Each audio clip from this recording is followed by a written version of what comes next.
नमस्ते दोस्तों, राधे राधे, जय श्री राम। कैसे हैं आप? तो मैं आज आपके लिए बसंत पंचमी, जो कि फरवरी के महीने में बसंत पंचमी आ रही है, उसके बारे में आपको कुछ बातें बताना चाहती हूँ। तो ध्यान से सुनिएगा और ये जरूर बताइएगा कि आपके यहाँ बसंत पंचमी कब मनाई जा रही है, 2 फरवरी को या 3 फरवरी को। तो मैं आगे आपको बताऊंगी कि हमारे यहाँ बसंत पंचमी कब मनाई जा रही है। ठीक है, तो बसंत पंचमी का जो त्योहार है वो सरस्वती माता की उस दिन पूजा होती है।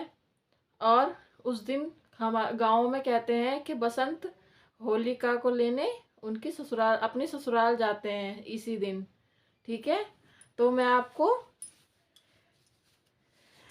पहला जो बसंत पंचमी है उसे फगुआ के नाम से भी जाना जाता है। ठीक है, और इस दिन हमें क्या क्या करना चाहिए ये मैं आपको बताऊंगी। ठीक है, सबसे पहले उठकर हमें स्नान करना चाहिए। सुबह उठकर फ्रेश वगैरह होकर स्नान करना चाहिए। ठीक है, सुबह सुबह स्नान करके पीले वस्त्र पहनने चाहिए और अपने परिवार में सभी लोगों को, बच्चों को, जो भी आपके परिवार में सदस्य हैं उन्हें भी अगर हो सके तो पीला वस्त्र पहनाएं। अगर हो तो, नहीं तो कोई बात नहीं, आप कोई पर आप काला और नीला, ग्रे कलर का, मतलब भूरे कलर का कपड़ा ना पहने। ठीक है, और ज़्यादातर कोशिश करना कि किसी को भी काला कपड़ा ना पहनाए, बच्चों को। ठीक है, और पूजा के लिए आपको मूर्ति पहले से ही ले लेनी है। सरस्वती माँ की मूर्ति आपको पहले से ही लेनी है, पर रविवार को मूर्ति नहीं खरीदनी चाहिए। ठीक है, रविवार के दिन हम मूर्ति नहीं खरीदते हैं। ठीक है, और मूर्ति लेते वक्त एक बात का अवश्य ध्यान रखें कि मूर्ति को बैठा हुआ ही लें। जैसे माता, हम सरस्वती माँ की मूर्ति लेंगे तो हम उनकी मतलब आसन वाली लेंगे जिस पर माँ बैठी हुई हो, ना कि खड़ी हुई हो। हमें खड़ी हुई मूर्ति नहीं लेनी है, हमें बैठी हुई मूर्ति लेनी है। ठीक है, क्योंकि हमारी माता साल भर रहेंगी हमारे पास, तो हम उन्हें खड़ा खड़ा करके नहीं रख सकते हैं, बैठा हुआ लेना है। ठीक है, वरना सालों भर देवी देवता खड़े रहेंगे, इसलिए हमें बैठी हुई मूर्ति लेनी चाहिए। और ज़्यादातर महिलाएं ध्यान रखती हैं इन चीज़ों का। तो ठीक है, आप जब भी मूर्ति ले तो बैठी हुई मूर्ति लेनी चाहिए, चाहे किसी भी देवी देवता की लो। ठीक है, और हमें जब पूजा कर लेते हैं माता रानी की मूर्ति की, तो हमें मूर्ति को 1 साल तक अपने ही घर में रखना चाहिए। तुरंत विसर्जन नहीं करना चाहिए पूजा करके। ठीक है, 1 साल तक मूर्ति को घर में ही रखनी चाहिए। ठीक है, तुरंत विसर्जन नहीं करना चाहिए। और जो लोग फोटो मंगाकर, फोटो वगैरह लाकर माता रानी की पूजा करते हैं तो वो तो रखेंगे ही, वो तो विसर्जन नहीं करेंगे। ठीक है, आप फोटो लाकर भी पूजा कर सकते हैं। ठीक है, और इस दिन बसंत पंचमी वाले दिन से शुभ, जो बसंत पंचमी का दिन होता है उस दिन शुभ दिन होता है। उस दिन सारे शुभ कार्य और मांगलिक कार्य हम कर सकते हैं बिना पंचांग को दिखाए, बिना किसी पंडित वगैरह को मुहूर्त निकालवाए बिना भी हम बसंत पंचमी वाले दिन शुभ और मांगलिक कार्य कर सकते हैं। अपना कोई भी कार्य शुरू कर सकते हैं, व्यावसायिक वगैरह हो गया, कुछ भी, मतलब जो भी आपके घर में मंगल कार्य अगर आप करना चाह रहे हैं तो इस दिन बहुत अच्छा दिन होता है। हम किसी बिना पत्रिका दिखाए वगैरह ये काम कर सकते हैं। ठीक है, और भोग लगाने के लिए माता रानी के हम पुआ वगैरह बना सकते हैं। जैसे हम आटे के मीठे पुए बना सकते हैं, सूजी के भी पुए बना सकते हैं। ठीक है, प्रसाद में हम पुए वगैरह बना सकते हैं। ठीक है, और गुलाल चढ़ाएंगे माता रानी को, उसके लिए हमें गुलाल भी लाना है। ठीक है, धान धान चढ़ाते हैं माता रानी को।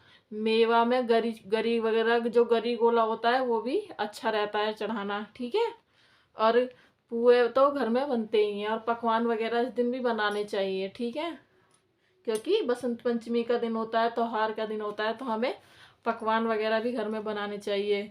ठीक है, और बच्चों से इस दिन पूजा अवश्य करवाएं, क्योंकि ये सरस्वती माँ की पूजा है जो कि शिक्षा की देवी हैं। हाँ, ठीक है, हाँ, हमें बच्चों से चंदन तिलक लगवाना चाहिए। ठीक है, और किताब जो भी उनका मतलब हार्ड सब्जेक्ट है जिसमें वो कमज़ोर है पढ़ाई में, तो वो किताब कॉपी आप माता रानी के पास बच्चों से अवश्य ही रखवाएं और माता रानी के पैरों में गुलाल लगवाएं, ठीक है। और बच्चों की किताब में हम जो माता रानी पर चढ़ा हुआ फूल है और फूल और गुलाल लेकर बच्चों की किताब में अवश्य ही रखना चाहिए, ठीक है। और छोटे बच्चे को जैसे अन्नप्राशन वगैरह होता है, जो हम छोटे बच्चे का अन्नप्राशन करते हैं, तो हम ये दिन बहुत शुभ होता है। इस दिन हम छोटे बच्चों का अन्नप्राशन भी करा सकते हैं। हम उसको शहद चटा के और जीभ पर ओम लिख सकते हैं बच्चों के, और इस दिन अन्नप्राशन कराना चाहिए बच्चों का, ठीक है, जीभ पर शहद लगाकर, क्योंकि ये दिन बहुत शुभ माना जाता है मांगलिक कार्यों के लिए, अच्छे कार्यों के लिए शुरुआत के लिए, ठीक है। और इस दिन बच्चों को कोशिश करें कि पढ़ाई ना करवाएं। इस दिन विद्या की देवी जो हैं उन्हें आराम की ज़रूरत होती है, आराम करवाएं, सरस्वती माता को आराम करवाएं, विद्या की देवी को। और कोशिश करें कि बच्चे इस दिन पढ़ाई ना करें। अगर परीक्षा है, अवश्य ही कुछ मतलब एग्ज़ाम वगैरह है तो करा सकते हैं, वैसे कोशिश करिए कि पढ़ाई ना करवाएं बच्चों से, ठीक है। और महिलाओं के लिए मैं स्पेशल ये बताना चाहती हूँ, जिनका मतलब मासिक धर्म चल रहा है या पीरियड्स वगैरह हैं, तो उन महिलाओं के लिए मैं बता रही हूँ। तो आप मतलब घर में पुआ वगैरह बना सकती हैं जो घर के सदस्य खा लें, इसलिए, और पर उसे पूजा में ना चढ़ाएं। आप अपने परिवार में मतलब प्रसाद के रूप में उसे खा लें, पकवान वगैरह बना सकती हैं। और आप घर के किसी भी सदस्य से रेडीमेड प्रसाद मंगा लें, जैसे कि लड्डू हो गए, मेवा वगैरह हो गई, ठीक है। ये सब आप बच्चों से या परिवार के किसी और सदस्यों से भोग लगवा सकते हैं, पर आप भोग नहीं लगा सकते, ठीक है। पकवान वगैरह बना सकते हैं, खा सकते हैं घर में, पर वो नहीं, पर आप नहीं चढ़ा सकते। और प्रसाद में माता रानी को बेर अवश्य चढ़ाएं। बेर उनका बहुत ही प्रिय फल है। सरस्वती माता को कोशिश करें, अगर बेर मिल जाता है तो बेर चढ़ाएं, वरना कोई सा भी फल आप चढ़ा सकते हैं, ठीक है। किसी भी सदस्य से घर के चढ़वा दें। माता रानी को पीले वस्त्र चढ़ाएं। आप खरीद कर लाएंगे जो भी वस्त्र माता रानी को चढ़ाने के लिए, और पीले वस्त्र ही लाएं, ठीक है। और उसके बाद धूप, दिया, सिंदूर, फूल चढ़ाएं, पुआ प्रसाद चढ़ाएं, ठीक है। ये सब काम करने हैं। और प्रार्थना करें, पूजा करने के बाद प्रार्थना करें कि हे माता रानी, हमारे घर परिवार में अपनी कृपा सदैव बनाए रखना, और हमारे बच्चों को बुद्धि देना और अच्छी शिक्षा देना, अच्छी विद्या देना। ऐसी प्रार्थना करना अपनी माता रानी से, सरस्वती माता रानी से, ठीक है। और सारे नियम विधि से पूजा करनी है। मैं आपके लिए अगला ब्लॉग लेकर आने वाली हूँ कि हम सरस्वती माँ की पूजन विधि कैसे करें, ठीक है।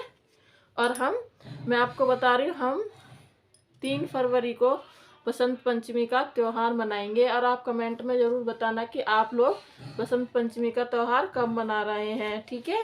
तो इसी के साथ आज की ये वीडियो को मैं यहीं समाप्त करती हूँ। अगर आपके कोई सवाल है तो कमेंट में ज़रूर पूछें, मैं उसका उत्तर ज़रूर दूँगी। जय श्री राम, जय माता दी।